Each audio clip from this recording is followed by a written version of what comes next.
April 30, 1975, a day that marked the end of the Vietnam War and one of the most dramatic evacuations in history. For years, the United States had pulled back its troops, leaving South Vietnam to fight against the powerful North Vietnamese Army. Alone. Despite billions of dollars in aid, the South Vietnamese forces crumbled as the North launched its final offensive. By April, the North Vietnamese were at the gates of Saigon, the capital of South Vietnam. Panic spread. Thousands of South Vietnamese civilians, fearing execution or imprisonment, desperately tried to flee. The streets were chaotic, filled with people rushing to the U.S. Embassy hoping for rescue.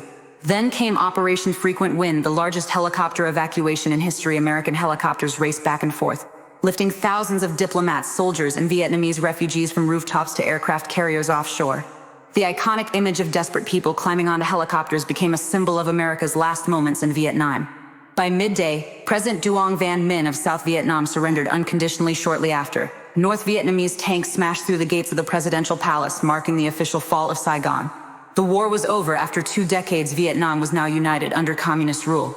For the U.S., it was a humiliating defeat. For many South Vietnamese, it meant a life in exile or in brutal re-education camps.